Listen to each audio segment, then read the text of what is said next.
Lisa Lanier, she's our official attorney of this program. She's the president of Lanier Law Group. Joins us every week at this time for Lawyer Up. Hey, Lisa, how you doing? I'm fantastic. I hope you guys are. Doing well, thanks. Lisa has told us multiple times that when she was taking classes in international law at UNC Chapel Hill, she sat in the back of the auditorium and played the board game Battleship. And Classic Battleship. Classic. Do your kids play now too, Lisa? Yeah, they like it a lot. Yeah, it's still a favorite of mine as well. Yeah, game of strategy and that was the most boring class on the planet. To my credit, the teacher just it was terrible. Unfortunately, let's take you to Germany now. Ach du Lieber. They should have made your law professor in that class wear one of those wigs. Yes. That makes it a little more fun. Powder wig. Yeah. See if you think this would fly. Yeah. I can't believe they did this. Would it fly in the United States? There is a guy who has been working from home in Germany during the pandemic. And he recently got out of bed, and on his walk downstairs to start working at his desk in his home office, he tripped and broke parts of his back. So he filed an insurance claim through work that said he was commuting from his bedroom to the home office. And the court in Germany agreed with that and made the insurance pay through work. The work insurance had to pay his medical bills because he was commuting to work by walking down the stairs. Would that fly in the United States, Lisa? What do you think? I don't think it would fly in the United States because we don't cover commuting under our workers' comp laws. Germany is actually, they were the pioneer. They were one of the first countries to ever have a workers' comp system. It's known as the German Statutory Accident Insurance Plan, and it's very effective. They have great results. Most employers have to contribute to it. They have a 90% return to work ratio. But they cover commuting, which is, in the United States, we don't cover, it's not considered a workplace accident if you're commuting. You have to actually be in a situation where you have sort of clocked in, and then you had to, drive to a client's house or a patient's house or something like that, or drive to make a delivery. Yeah. You have to actually be in the course and scope of your employment. So, but in Germany, they cover the commute, always have. And so what they're saying is, look, it's the same as his commute. Like he was headed to his desk. It's the same as his morning commute. Amazing. But that would cover you if you fell, getting on or off a train. Yeah. I guess the train wrecked. In Germany, in Germany, it's covered. Yeah, absolutely. Or if you're driving on your way to work and you get in a car crash, in Germany, that's covered. Not in the United States. So unreal. That's literally foreign to us. Yeah. We have no concept of that whatsoever. Insurance ain't gonna cover that. We're not cover that here. No, we don't do that. Get David started on Germans and insurance. Jeez. Oh man, two things Dave hates most: insurance and Germans. Old Germans. He's okay with new Germans. Old Germans he can't. Yeah, the St. Pauli girl, she's fine. God, yeah. The pre-wall Germans. God, Dave, that's so true. I didn't even put that together. That those are the two things right in your crosshairs. I don't even like schnitzel. No, I know. You've commented on it many times. Now, a couple of celebrities in the news today and lawsuits against them. Taylor Swift is the first. She had a huge hit song called Shake It Off 7 years ago. But now, and since then, by the way, about 5 or 6 years ago, a lawsuit has been filed by guys named Sean Hall and Nathan Butler. They wrote a song called Players Gon' Play, which came out in 2001 by JLW. And they're saying that their lyrics, play is gonna play, hate is gonna hate, are in the Taylor Swift song, and that she took it from their song. Now, it's been in and out of courts, but now what's been decided is that a jury will decide whether or not she stole parts of this song. We have both songs now.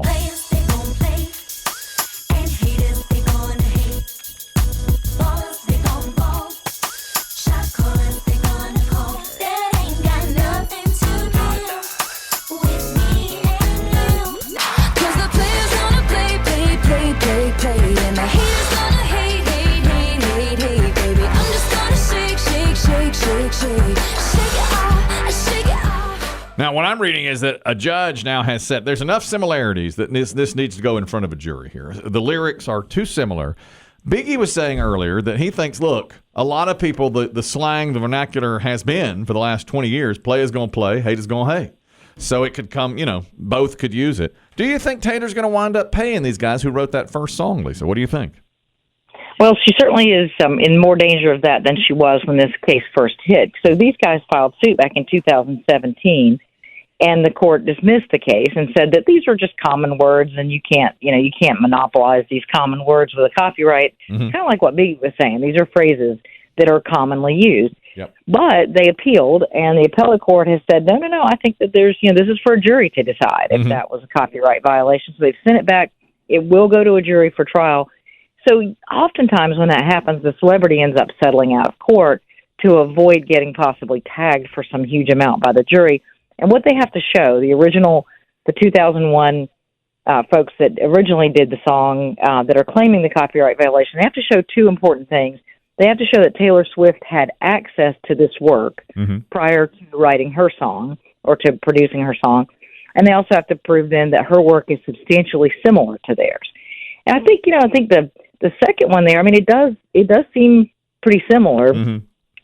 But did she have access to it? Because they put out this song in 2001 when she was 11 years old. And I don't know about you, but I'd never heard of this song before. I hadn't either, yeah. And if she testifies and can show that she had never heard this song before, and it's, like Biggie said, it's coincidental because it's a commonly used phrase, then she wins. But how? So I think that might be the case. I think that she's gonna. But how can you prove that? How can you say, "Well, I never heard it"? I haven't, and it wasn't a huge hit. It went to number 89 in the Billboard Hot 100. Right. Yeah. So I don't. Yeah. Check at 81. Excuse me. Well, I think you could just say, "Look, I was 11. I never heard this song before." And as Biggie said, "Play is gonna play, hate is gonna hate." I say it all the time. He says it constantly. What's it going to take to make him go away if you got to settle? Well, is that the question? If you were Taylor's lawyer, Lisa, and you were giving her legal advice, write a check. Would you say write a check, or would you say hang in there?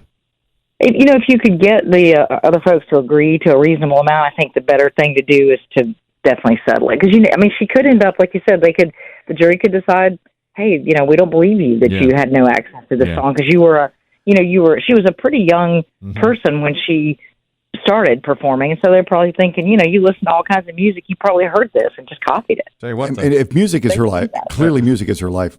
I mean, at age 11, she was consuming the radio. Well, Absolutely. right. Yeah, true. Right. But it's not a big hit. I don't know. But if she bought their CD, it would be on there. But it's a lot easier stroking a check one time than having to give percentages on this song for God knows how long. That's her biggest hit. Isn't that what the penalty would be if Taylor's guilty? Probably, and it'll be used in movies, I'm sure, and commercials. I mean, it already has been. It'll be around many times. I'll tell you this, though, Taylor will go to court. Remember that DJ that grabbed her on the buttocks? She's not afraid of the courtroom. Oh, yeah. She'll get in the courtroom now. She's not afraid. Yes, she won't back down. We have another celebrity. It's not even a lawsuit. I just wanted to see if you think it ever could be. The story takes place in Italy, so, we're behind the eight ball. Again? Here we go, international again. Oh, my gosh. In 1997, Sting and his wife, Trudy Styler, bought a vineyard in Tuscany. In a new interview, Sting claims we were tricked into buying this vineyard. We considered legal action, didn't know if we had any. The seller was a man named Duke Simone Vincenzo Velluti Zatti di San Clemente. Oh, yeah. And according... Clemenza. Of the Sicily Clemenza? Right. According to Sting, he and Trudy Styler were touring a vineyard while on vacation in Tuscany. And the man that I just mentioned offered him a Chianti from the estate. Sting took a sip of it and said, I want to buy your vineyard. Okay, right there. He's like, I'm buying your vineyard. After having one glass of wine from it. So they made the deal. He bought the vineyard. After all of that, he realized the wine that he was served was made at a different vineyard entirely. Mamma mia. And when he tasted the wine from the vineyard he just bought, it was swill. Awful. Terrible wine. He said the guy had played a trick on him and sold him a Fugazi. Totally blind. Sold him a Fugazi. Now, after he said this, the son of Duke Simone Vincenzo Velluti Zatti di San Clemente says, my father lived until 2012. You never made this claim until after he was dead. So in Italian, you pulled a bubble morto. What? Right. Which is a Tuscan expression that means dishonoring my father after he has died. So the son is upset. Don't anger an Italian. Now, Lisa, let me ask you this, Lisa. You know bupkis about foreign law, but if you did, would Sting have had a lawsuit on something like that? Or would this kid have a lawsuit against Sting for claiming his father, pulling a bobo morto, as we say? Well, is there any lawsuit to be had? Yeah, so actually Sting needs to watch out what he says about this guy, because in Italy, they take defamation very, very seriously. It is a crime punishable by imprisonment. It's not just a civil claim for damages, but and the penalty is worse if you defame a dead person. So they take this Baba Morto stuff really seriously. Just keep the property, Sting. If I'm Sting's lawyer, I'm telling him to zip it and zip it fast. No kidding. Wow, that's interesting. Now he's not going to be able to sell it. Well, now he can't unload the property. Listen to this, though. Since then, that's 20-some years ago. He bought it in 97. Since then, he's torn out everything in the vineyard. New winemaker. Redone it, hired new people, and he says now he makes excellent wine on that vineyard. All right. But he just said in an interview, this guy sold it to me it was a bill of goods. He totally faked me on that, and that's why I bought it. But he said, I considered a lawsuit, but instead of doing that, I made better make wine. it better. Made better make wine. it work. You talk about my papa, huh? Yeah. Oh, God, this kid is really upset. He needs to watch out, because they take it really seriously, especially some foreign person coming into Italy and talking bad about the dead father. But what Sting was trying to do was toot his own horn about how hard they toiled to make this winery turn around and go from terrible to wonderful. But I think he needs to reframe his success story a little bit before he ends up in the slammer. Well, they live there part-time, right? They do, yeah. Yeah. So I just assumed. Poor Sting out there cutting vines all by himself, tearing down the vineyard. Right. You know what I heard about building Sting? barrels. He's a Cooper. Sting was here recently doing like a show. Yeah, with a symphony. With a symphony. Yes. And somebody went to that show that I know and said Sting was really funny. He talked about all his songs and all the writing of it and everything, and he was really charismatic and funny up on the stage. And he had always thought of Sting as being kind of a stuffed shirt, but he was not at all. Yeah, his persona can be a little aloof, I think, at times. Yeah. But maybe he's kind of embracing his stature. And I mean, he's 70. Yeah. Biggie always compares him to you, Chris Dim, for being, aloof and not Want to live in Tuscany and drink wine. Right, and that's all he wants to do. You never have been a big Sting man, have you, Biggie? I like the Police. Right. It's the same thing. I thought Sting was stuffy. Yes. I thought so. I kind of celebrated when he bought the bad winery.